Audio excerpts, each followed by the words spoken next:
Buenas a todos y a todas. En esta nueva edición del Boletín de RPH tenemos el lujo de estar con Igor Stefanovic. Igor es coordinador técnico del Departamento de Ética, Cultura y Responsabilidad Social en ONU Turismo desde 2009. A los 19 años comenzó su carrera en la misión de paz de las Naciones Unidas en Bosnia y Herzegovina, donde trabajó durante 7 años en política de derechos humanos. También es licenciado en Geografía Social, con un máster en Planificación Turística y Desarrollo Sostenible por la Universidad de Las Palmas de Gran Canaria y un máster en Gestión Cultural por el Instituto Universitario Ortega Marañón, adscrito a la Universidad Complutense de Madrid. Igor ha coordinado las actividades en el ámbito del turismo cultural en ONU Turismo, especialmente en aquellas concernientes al patrimonio cultural inmaterial, las industrias creativas y la accesibilidad universal a monumentos y sitios, en el contexto del turismo cultural y patrimonial. Además, Igor ha colaborado estrechamente con la UNESCO en la preparación de 2 ediciones de la Conferencia Mundial sobre Turismo y Cultura y en la redacción de las declaraciones de Estambul y Kioto, que abogan por la sostenibilidad, la responsabilidad compartida y una planificación más inclusiva del turismo cultural. Bueno, Igor, en primer lugar, muchísimas gracias por aceptar nuestra invitación. Un Y, placer, muchas gracias. Y bueno, como sabemos, grandes logros históricos, ¿no? Como han sido las vacaciones pagadas o el aumento del tiempo libre, han contribuido favorablemente en el crecimiento del turismo, dando lugar al turismo de masas y a la situación en la que nos encontramos hoy y que, como veremos, ha sido rigurosamente analizada en la nueva Carta del Turismo Cultural de ICOMOS, publicada en 2022. Para poder entender esta situación en la que nos encontramos y otras cuestiones similares, ¿por qué, según tú, es tan importante el derecho al turismo? Gracias. Esta pregunta es interesante y siempre nos devuelve a los inicios, que era una actividad de ocio de la nobleza europea que veraneaba en la Costa Azul o que se iba a ver la Florencia del Renacimiento o la Roma antigua, pero que era un privilegio y un lujo, que no era un derecho. Después de la Segunda Guerra Mundial, como tenemos la adopción de la Declaración Universal de los Derechos Humanos, ahí, de forma muy tajante y explícita, se habla del derecho humano a las vacaciones pagadas y al tiempo libre. Claramente, como estamos hablando con una revista cultural, también se habla del derecho a la cultura, pero se subraya mucho el derecho a las vacaciones pagadas como un derecho humano. Entonces, ahí ya estamos llegando a una época donde se delimitan las horas de trabajo, las condiciones de precariedad en todo el mundo, especialmente en países desarrollados, claramente después de la Segunda Guerra Mundial empiezan a regularse y el turismo empieza a ser un fenómeno de masas, pero muy poquito a poco. Porque yo, por ejemplo, cuando tuve 12 años, yo todavía vivía en el país que se llamaba Yugoslavia y nosotros teníamos derecho social al turismo y turismo social, que era que el Estado subvencionaba a cada familia para que tuviera 2, 3 veces al año vacaciones pagadas y te subvencionaban el alojamiento, las comidas, y era un derecho social adquirido en práctica y yo lo he sentido sin vivir, digamos, en una economía capitalista como derecho social. Pero en el año 90, cuando yo tuve 12 años, hubo 438 millones de personas cruzando las fronteras internacionales. Y ahora estamos hablando de 1.400 millones de personas que cruzan las fronteras internacionales. Quiere decir que este año ya vamos a superar el año del pre-COVID en cuanto a los récords de turismo mundial. Yo cuando hablo de récords de turismo mundial, solamente hablo del turismo internacional, donde una persona pernocta más de 24 horas para fines de ocio, cultura, y parecido cruzando las fronteras internacionales. Es lo que mide ONU Turismo. Entonces, ahora estamos hablando de 1.400 millones de personas cruzando las fronteras internacionales, donde este turismo no debería, digamos, asustarnos como fenómeno de tantas personas moviéndose, sino más bien cómo gestionamos los recursos. ¿Cómo gestionamos primero los recursos básicos de sanidad, de recogida de basura, del consumo de agua, de suministro de electricidad? Porque hablamos todavía de una actividad que es muy estacional en muchos sitios. Por ejemplo, vosotros estáis en Granada, es un centro cultural que puede tener periodos de temporada más baja, más alta, pero el reclamo de Granada es cultura, digamos. Pero mientras tanto, otros tipos de turismo donde uno va a disfrutar todavía se extienden mucho la estacionalidad. Pero hay que hablar también de cómo gestionamos los recursos. A mí me gusta a veces hablar más de recursos que de atractivos, porque un atractivo es un recurso que ya adquiere un valor económico claro, explícito, pero es un atractivo para una persona para que visite un destino. Entonces, hablamos de los recursos y hay recursos de diferentes tipos y hoy en esta entrevista nos va a preocupar más todo tipo de recursos culturales, donde me gusta a mí a veces hablar en términos de los gestores expresiones culturales, que pueden ser materiales o inmateriales. Me gusta a veces más hablarlo como de una expresión cultural que se ha producido en la historia o que es actual relacionada con la época en la que vivimos que de un atractivo o de un producto de turismo cultural. Yo creo que ahí quizás este matiz es muy importante porque una expresión cultural puede y no tiene por qué ser un producto turístico. No siempre una cosa conlleva la otra. Digamos que esta es la situación en cuanto a los derechos humanos y nosotros tenemos el Código Mundial um, de Ética para el Turismo, que se adoptó en una Asamblea General de ONU Turismo en el 99, que habla mucho desglosando este término de por qué tenemos derecho al turismo, por qué tenemos el derecho al movimiento para fines turísticos culturales, cuál es la contribución del turismo a la conservación del patrimonio, al bienestar de las comunidades, al entendimiento entre las culturas. Todos estos principios de los derechos humanos del turismo en este Código Mundial de Ética para el Turismo, adoptado en el 99, se están desglosando de una forma muy, muy detallada para que uno pueda entender todo tipo de relaciones entre los derechos, obligaciones y los fenómenos que surgen para hacer que el turismo sea una actividad sostenible.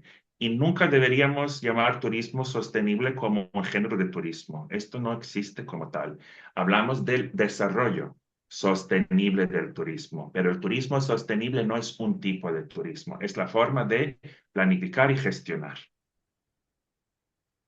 Vale.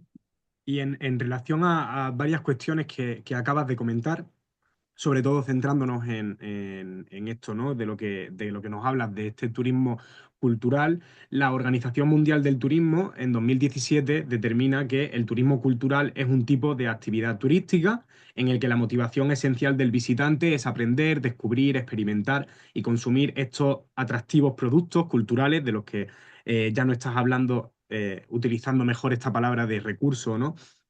Materiales e inmateriales, de lo que también haces mención, de un destino turístico. Este tipo de actividad ha sido muchas veces ensalzado como motor de oportunidades y desarrollo para lugares patrimoniales y efectivamente lo es, ¿no? De hecho, también lo has esbozado, pero también ha sido criticado por los efectos negativos que puede generar en las comunidades, en esta misma conservación de los bienes culturales y en los lugares patrimoniales si no se somete a este desarrollo controlado, a un desarrollo sostenible, como comentamos. Este es uno de los principales focos a los que alude la Carta Internacional de ICOMOS sobre el turismo cultural patrimonial, documento de gran relevancia para nuestra disciplina científica, como es el patrimonio histórico, y para la conservación de los mismos bienes culturales. Según tu experiencia, ¿ha sido favorable la aceptación de dicha carta? Y sobre todo, aunque sé que es algo muy complicado, ¿podría hablarnos de manera resumida de los 7 principios que acogen esta carta? Sí, gracias. Yo tengo que subrayar que es una carta con la que yo estoy de acuerdo con sus principios porque está alineada perfectamente con los intereses globales de poner el desarrollo de turismo bajo los principios de sostenibilidad, de una gestión y comportamiento responsable de todos los actores, donde la cultura esté en el centro. Entonces, yo estoy de acuerdo con estos principios, solamente para entendernos que es una carta liderada por el Comité Cultural del Turismo Cultural del ICOMOS, del Comité Internacional, y por lo tanto es una carta de este organismo. solamente para que entendamos dónde está el liderazgo. Yo tengo la suerte de colaborar con muchos expertos del ICOMOS y he tenido la oportunidad de ver un poco cómo se desarrollaba este documento. Es curioso que los 7 principios que tú estás comentando tienen mucho que ver con los principios de nuestro Código Ético Mundial para el Turismo, porque tiene que ver con el bienestar de las comunidades. También menciona los pueblos indígenas con los que yo trabajo mucho en mi trabajo promoviendo su patrimonio inmaterial. Habla mucho de una concientización y sensibilización pública del valor del patrimonio y cómo el turismo puede contribuir. Ahora repasamos brevemente quizás los principios. El principio 1 dice que tenemos que situar la protección y conservación del patrimonio en el centro de la planificación y gestión responsable del turismo cultural. Esto es muy importante subrayar, que la planificación es un proceso, pero si lo planificado no tiene unas herramientas de gestión desarrolladas y unas estrategias y protocolos que se hacen en determinadas situaciones cuando se producen determinados conflictos sobre el uso del territorio o gestión, digamos, no hemos conseguido el resultado. Es muy importante la parte de la gestión. Planificamos bien, vale, pero si no hay herramientas de gestión, no hemos conseguido cerrar el ciclo y es un ciclo que nunca se cierra porque es un diálogo permanente. El principio 2 habla de gestionar el turismo en los lugares de patrimonio cultural a través de planes de gestión basados en el monitoreo, la capacidad de acogida y otros instrumentos de planificación. El monitoreo no es solamente el monitoreo que tiene que ver con el estado del patrimonio de una expresión cultural, que claramente existen los conservadores que se dedican o gestores culturales que se dedican a este tema, pero es muy importante el monitoreo a nivel de las tendencias de turismo cultural. ¿Cuál es el mercado local del turismo cultural? ¿Cuál es el tipo de turistas que queremos atraer? ¿Cuáles son los que llegan? ¿Cómo se gestiona su comportamiento, su demanda? Su interés por la cultura que ofrece nuestra localidad. Y no es solamente pensar en un único hito que puede tener problemas de capacidad de acogida, que hay capacidad de acogida física, social, cultural. Hay diferentes tipos de capacidad de acogida, no es solamente el número de personas que recibe uno, pero hay que pensar en las actividades que complementan el disfrute del hito principal. Tenemos el caso de Granada, que es la Alhambra, o por ejemplo en Camboya tenemos a Angkor Wat, que no todo el mundo vaya a los templos de Angkor Wat, o las pirámides de Giza, que puede haber muchos otros atractivos en el Cairo para dispersar, digamos, la demanda para disfrutar de las pirámides de Giza. Instrumentos de planificación. Aquí es muy importante subrayar el papel de las nuevas tecnologías. Mientras nosotros estamos hablando aquí, ya está alguien ideando nuevas startups, uh, instrumentos de planificación basados en Big Data, por ejemplo, en el uso de los datos de movimientos de tarjetas de crédito, de uso de teléfono móvil, de uso de Google Maps, de los gastos en los restaurantes, de pagar entradas para entrar en galerías y museos. Todos estos datos nos tienen que servir para gestionar y planificar mejor. Luego, el principio 3 de esta carta de ICOMOS habla de enriquecer la concienciación pública y la experiencia de los visitantes mediante una interpretación y presentación sensibles del patrimonio cultural. La parte de la interpretación es muy importante porque tiene que ver con los profesionales de interpretación, pero tiene que ver también con los centros que ideamos para aproximar a veces el patrimonio que no puede ser experimentado de forma física directa, porque tiene un grado de conservación muy alto o está en peligro, está en deterioro. También tiene que ver muchas veces cómo acercamos la interpretación sensorial a aquellas personas que pudieran tener alguna discapacidad o son mayores de edad y no pueden subir 348 escaleras para disfrutar, por ejemplo, de algunas de las torres del Generalife, por ejemplo, de la Alhambra. Y presentación sensible del patrimonio cultural es la que no frivoliza el patrimonio, pero sí que tengo una convicción profunda de que muchas veces pecamos del elitismo en la interpretación tanto escrita como oral cuando hablamos con diferentes públicos, que muchas veces no se adaptan los materiales, digamos, de comunicación a diferentes tipos de públicos y de esta forma mantenemos muchas veces el acceso a un público que sigue teniendo un nivel muy alto de cultura. Entonces, tenemos que romper este halo de la interpretación como algo elitista. El principio 4 habla de reconocer y reforzar los derechos de las comunidades, los pueblos originarios. Aquí es muy importante este punto. Yo, por ejemplo, trabajo de forma estrecha con las comunidades indígenas en muchos países del mundo, especialmente en América Latina y en Asia y el Pacífico. Es donde más pueblos originarios hay y más población indígena en términos absolutos. Y porque es importante hablar de los derechos de estas comunidades al acceso a sus recursos, al disfrute de sus costumbres, a los espacios privados que tienen que ver con sus rituales, sus ritos, su religión, y también los bienes culturales y naturales que tienen que ser disfrutados por las comunidades locales de cada sitio, más allá de que exista o no el flujo turístico, porque los turistas van, vienen y se van.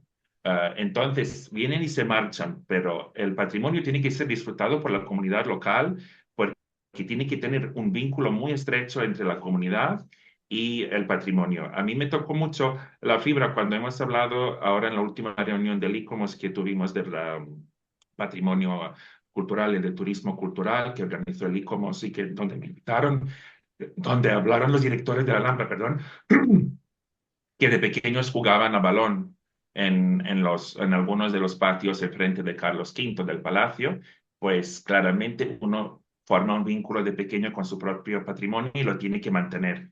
Pero si la gestión de las masas, no los turistas que sean los culpables, sino los modelos de gestión, no conllevan estos procesos, pues llega la frustración y alejamiento de tu propio patrimonio, porque no lo ves ya como algo tuyo. El principio 5 habla de sensibilizar y reforzar la cooperación para la conservación del patrimonio cultural entre todas las partes interesadas en el turismo. Esto es un tema de siempre porque muchas veces los gestores culturales y patrimoniales o restauradores no se ponen en la misma mesa con los que gestionan, por ejemplo, la promoción del destino, el marketing, la gestión, con las autoridades municipales, con la región, con el gobierno central. Luego existen también las asociaciones gremiales de los profesionales, como son guías de viajes, por ejemplo, guías turísticos o agencias de viajes o empresas hoteleras. Toda esta gente tiene que formar unos órganos de gobernanza para idear las soluciones porque cada uno tiene sus intereses. El principio 6 habla de aumentar la resiliencia de las comunidades y del patrimonio cultural mediante la capacitación, la evaluación de riesgos y la planificación y gestión estratégica y adaptativa. Entonces, aquí hablamos de la resiliencia de las comunidades para que el turismo no sea la única actividad a la que se dediquen, porque el turismo hemos visto ante algunas crisis necesitaba de algunas actividades complementarias, porque si es un monocultivo, como puede ser un monocultivo de cultivar solamente los naranjos, si se derrumba el monocultivo, pues la economía no se queda nada resiliente, se queda frágil. Entonces, siempre es bueno que el turismo esté en consonancia con todo el tejido, digamos, económico de un destino. Y hablamos del último principio, que es muy importante y lo estamos viendo cada vez más.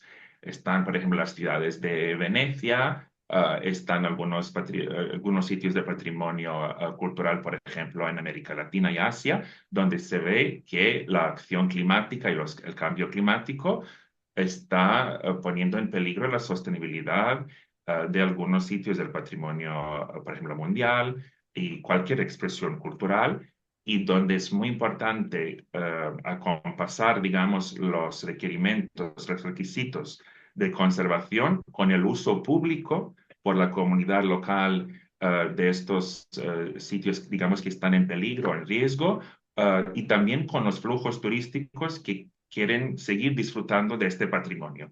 Pero hay que pensar también en la viabilidad de la conservación si los factores climáticos, orográficos, geológicos, están poniendo estos elementos de patrimonio y de cultura en peligro. Es un tema, creo que va a ser muy, muy importante en las próximas décadas, porque no podemos obviar que estamos siendo testigos de estos cambios y hay mucha cooperación multidisciplinaria en este ámbito, porque hay que trabajar con los geólogos, con los meteorólogos, con muchas disciplinas científicas para investigar cómo determinados fenómenos influyen en la mera estructura de un bien patrimonial o también en la conservación de las expresiones de patrimonio material, que no tienen que ver siempre con los materiales de lo que están construidos, sino cómo se preservan, digamos, a través del tiempo, siendo todavía un patrimonio vivo, que evoluciona, pero no tiene por qué evolucionar de una forma, digamos, frívola, que se convierta solamente en un reclamo económico. Estos son los riesgos, creo, con los que nos vamos a enfrentar mucho en las próximas décadas. Totalmente. Y desde luego es de agradecer la capacidad de resumir estos 7 principios en estas palabras, ¿no? Como siguiente pregunta, y muy en relación a esta reunión de la que nos hablaba, a propósito de la Carta de ICOMOS, en diciembre de 2024, pues se celebraron estas jornadas sobre el potencial transformador de la Carta del Turismo, ¿no? Durante esta jornada, además, tuvimos el placer de escuchar a magníficos ponentes, entre los que estaba Igor, y que nos deleitó con una presentación titulada El derecho al turismo, qué derechos de quién es, cómo equilibrarlos, ¿no?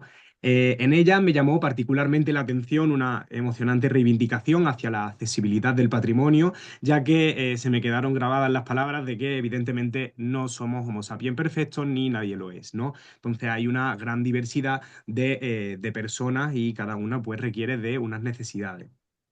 Según tú, de manera muy breve, porque como decimos, tuviste bastante más tiempo del que dispones tal vez aquí para hablar de estas cosas, pero ¿qué medidas deberían tomarse para que el turismo cultural sea lo más accesible posible para todos y todas? ¿Y existen a nivel internacional y nacional normativas encargadas de estandarizar medidas de accesibilidad al turismo? El turismo accesible es, primero, como hemos hablado antes, es un derecho, pero algunas personas están excluidas de este derecho porque tienen capacidades diferentes. A los colectivos de personas con discapacidad no les gustan, digamos, este tipo de seudónimos para llamar las cosas lo que no son, digamos, y se usa la palabra personas con discapacidad. En el mundo hay 1,3 mil millones de personas con un alto grado de discapacidad y si lo sumamos con las personas que las acompañan cuando viajan o personas mayores de 60 años, podríamos hablar fácilmente de casi 3 mil millones de personas en el mundo que quieren viajar, muchos de ellos viajan, muchos de ellos tienen poder adquisitivo para viajar, pero muchos, especialmente en algunos países emergentes, están excluidos de esto. Nosotros abogamos por un turismo accesible para que todas las infraestructuras, productos y servicios turísticos sean accesibles. Trabajamos en estándares internacionales y yo justo colaboré con ICOMOS en la revisión de unas guías de implementación del estándar ISO de turismo accesible donde hemos trabajado con 85 expertos de 35 países del mundo y hemos hablado también de cómo hacer el patrimonio cultural más accesible a todas las personas, pero en el contexto del turismo cultural. Y aquí tenemos 3 focos. Tenemos el foco sobre el patrimonio, monumentos y áreas históricas. Luego el foco sobre los museos y espacios de exposiciones que tienen otras características y el foco sobre los eventos y también, digamos, los eventos que tienen un tipo de escenografía porque tienen otro entorno. ¿Y cuáles son las principales, digamos, recomendaciones?